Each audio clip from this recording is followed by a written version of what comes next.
Hi, welcome to Troll Talk. I'm Mike Bodwin. This is brought to you by GamerDoc. I'd like to introduce to you my special guest, Art Edson. He's the mastermind behind the MTG Brawl on November 19th. Art, thanks for doing the show. No problem. All right, why don't you just tell everybody how the MTG Brawl originally started? Where did the seeds really get planted for you?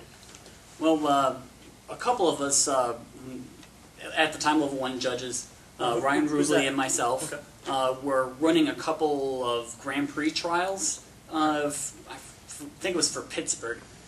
And the first one we ran was at Alpha Players, and we got a pretty decent turnout for that. And the winners, the top 4 people of that event, got free entry into the Legends Grand Prix trial. Okay. So I believe Josh Glansman won that one, if I'm not mistaken. The Alpha Players one, yeah. Okay. Good job, Josh. At Legends, we only had 7 people turn out for the event, so we couldn't even run the event at all. Were the 4 guys that got the free entry there? Not all of them. Okay. A couple people had to work, so they weren't able to come out. One person didn't have a ride to get out. One of the 4 people showed up for the event. Okay. But Ryan Rubley and I, and the players that did show up to that event, discussed what we thought the failings of that event were. Okay. And part of what we thought was one of the big problems was that there were too many of those events overlapping. Mm-hmm. So you had Grand Land, you had Whitecaps, you had Alpha Players, you had Legends, all running this same event, all paying, I think it was $20 or $25 entry fee, right, in very rapid succession because you only had a small window to sanction the event. Of course, yeah. So between that, the event was run on top of Gen Con, generally a bad idea. But the main part is that there's a whole bunch of competition between the stores. Yeah. And if we can run an event that's not affiliated with the stores as much, and get all the Magic community involved throughout all the stores and stores outside of the Grand Rapids area, then we could hopefully be able to draw some attention to the West Michigan area. Yeah. And after we were done with the Grand Prix trial, Ryan Rubley posted that he was very disappointed in the Magic community on Facebook. I remember actually trolling that forum, that whole thread, yeah. And it started a big firestorm of discussion amongst the players about what could be done. And that's when we started to farm out plans of actually going through and trying to get this event done. Yeah. And how do you feel that the atmosphere has changed? Because to me, it seems like in Grand Rapids, it was just kind of everybody plays Magic. Okay, that's what we do. But then the 100-man got announced, and it was like everybody just buckled down, and the whole atmosphere seemed to change for me.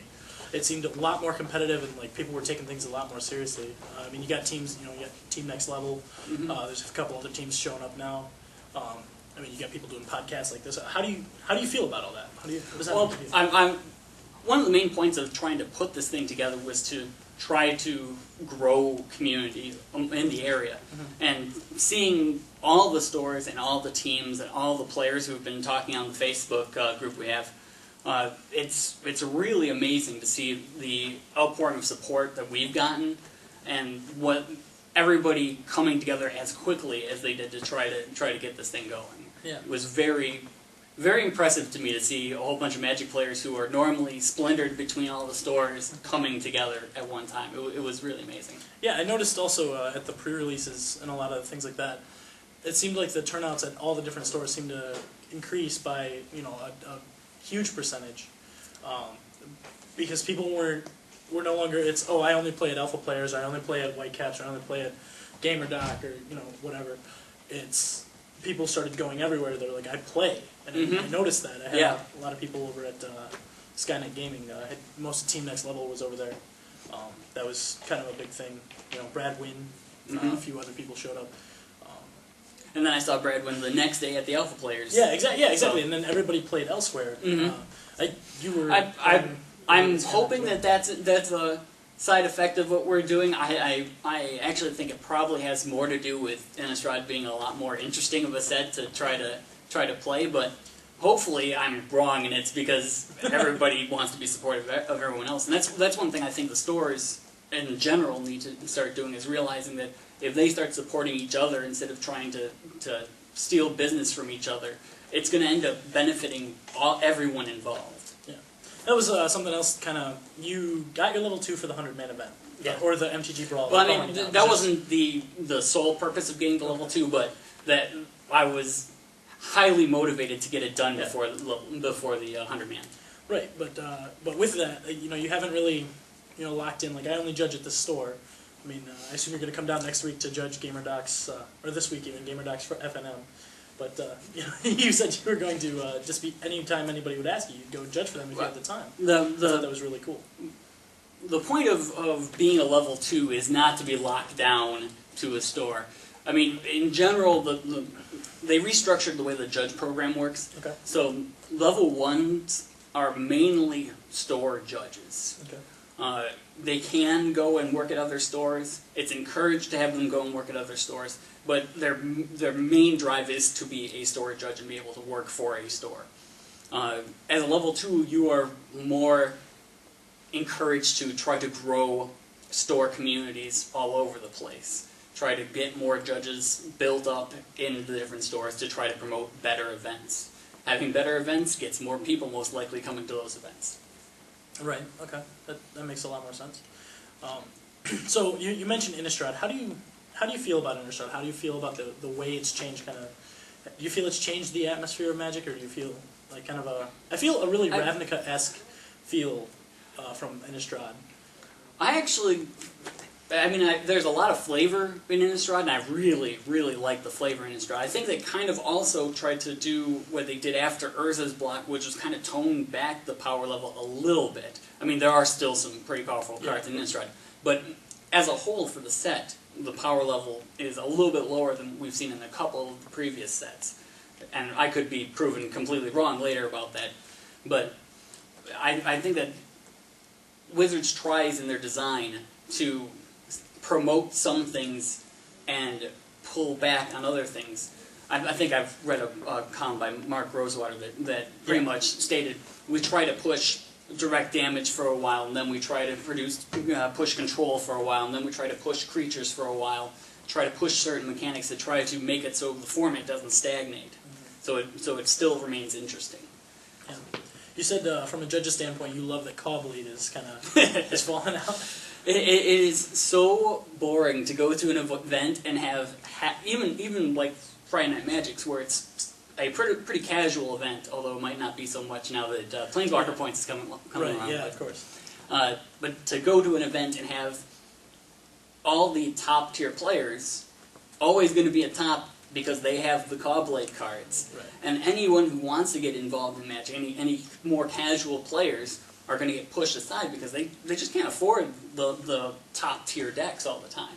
And Caw-Blade was just so dominant compared to all the other decks. It was really hard to deal with. It was relatively cheap too, I thought. On the I mean, if you had your manlands and a few cards in there, the swords are a little expensive. The swords are a little expensive. Stoneforge Mystic was kind of expensive. Jace was kind of expensive. I mean, yeah, they dealt with that problem though after a while. But the deck still maintained its value. It maintained its dominance, I felt, of I think that was more of a product of there was only a small period of time before it was going to rotate.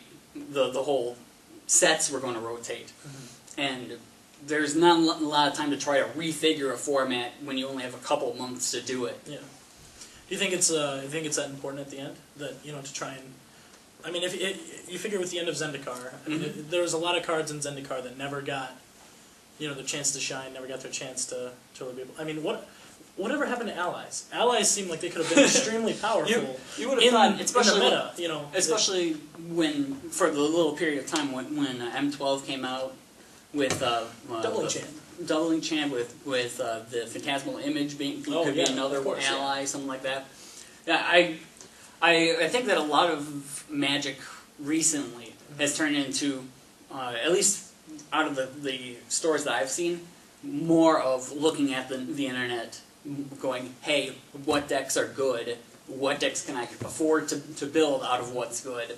I'm going to play that deck. And there are exceptions to that rule. There are players that try to just build their own stuff. Yeah. But you see that less and less at FNMs nowadays. Yeah, I agree with that. But I still, constantly I build I occasionally net deck. For the most part, I just kind of build the most gimmicky kind of deck that I can. But when I do net deck, I usually end up getting blown out though by some guy with a homebrew that I would never think in any situation this card is going to come out. Mm-hmm. But that card comes out and it just blows me out of the water because I don't know how to respond to that. It's not something that you see, in the every game, and in the feature matches, in the in every FNM, and the people that are running the decks that you're running, and so it just it threw me off a little bit for a while. And that's one of the advantages of bringing a deck like that is while you're doing your net decks, you're looking at what it's weak against out there that's a net deck as well. Right. You don't generally, when you're playtesting, go, I'm going to build this homebrew deck and playtest against it. No, you play against the other decks that are powerful and see what you can do to improve that deck. Yeah. When someone comes in with a completely off-the-wall deck that happens to be really good against a strong deck that's there, it's pretty awesome. I believe it was called Blade Breaker. Did you hear about Blade Breaker? Yeah. Yeah. That deck came out and it was just great against everything, it seemed. It didn't matter what you were playing. You could play control, but you couldn't control. Mm-hmm. You could play any deck in the format, Black Red Vamps, etc., and it just came out fast and hard, and it was easily disrupted to an extent, but mm-hmm. if you weren't prepared, if you weren't running a disruption deck, yeah. you were kind of hard pressed against that deck. Yeah. I know I lost to it a lot, but I lose a lot anyway. I'm not very good. All right, I've kind of gotten off topic here. What are your fears? What are you excited about for the MTG Brawl, and what do you expect to happen with that? Well, I'm excited to see the Magic community come out and actually be all together in one spot playing the game. I'm kind of worried about whether or not we get the turnout. There's a lot of people, and it's really hard to organize a lot of Magic players. We have the Facebook group, and there's lots of support out on the Facebook group. It's really easy to click a like button and join a group on the Facebook group. So having people... I always go on Facebook and click, I'm attending, and I never show up. But having people show up to the event is actually what's going to help this. So pre-registration is really important. Pre-register at GamerDoc, $20. What's our address here?